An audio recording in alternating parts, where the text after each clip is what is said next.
Évoquer la mutation, ça implique, donc synonyme de métamorphose, de transformation profonde de l'intérieur, ça implique aussi de sortir de la pensée binaire, de la pensée du « ou ».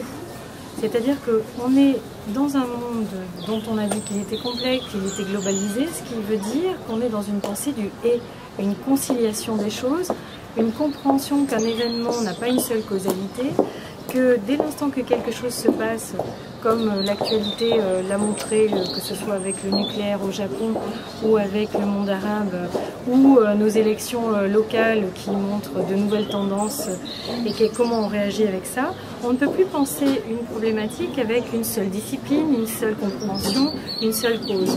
Par conséquent, il faut penser autrement. Il faut penser de façon transdisciplinaire, de façon multiple, en envisageant plusieurs causalités, en envisageant aussi des boucles de rétroaction, c'est-à-dire je fais quelque chose, il y a une influence, il y a une réaction qui agit à nouveau sur moi ou sur la collectivité dont je m'occupe.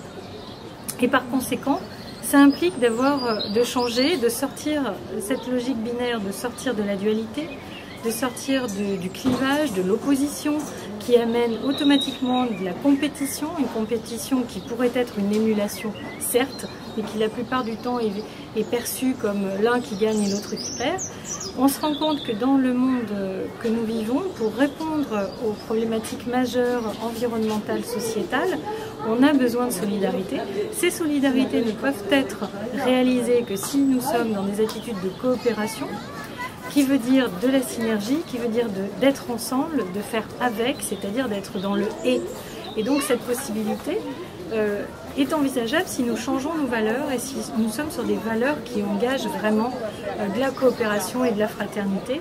Et du coup, on se rend compte qu'on va avoir besoin davantage de valeurs de paix que de valeurs de guerre pour arriver à manifester des comportements de coopération. Ce qui veut dire aussi des remises en cause personnelles, que tout le monde n'est pas prêt à engager. Néanmoins, elles sont nécessaires si on veut avoir des attitudes de coopération réelle et d'intelligence collective avec les autres. Elles remettent en cause aussi le pouvoir, pas en tant que tel, mais dans la manière dont on le manifeste. Elles vont donc avoir des conséquences sur le mode de gouvernance. Comment est-ce que je peux arriver à faire de la co-gouvernance, du co-management et de la gestion participative et non pas dans des structures pyramidales qui rendent très difficiles les réelles collaborations. Donc on se rend compte qu'on est en train d'avoir des mutations aussi bien individuelles que collectives, qu'organisationnelles, qu'en termes de gouvernance.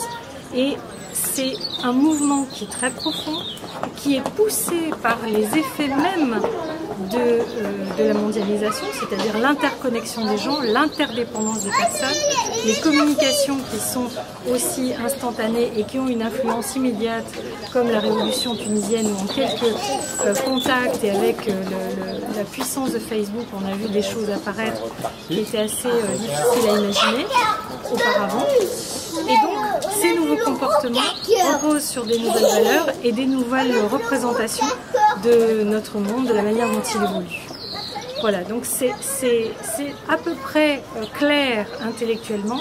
Ça pose vraiment d'autres problèmes dès l'instant qu'on veut le mettre en application. Et c'est sur ce défi-là que nous nous positionnons, de dire « et si nous pouvions réussir à passer des idées aux actes, et si nous pouvions réussir à poser les conditions pour arriver à agir différemment ensemble ». Je vous remercie.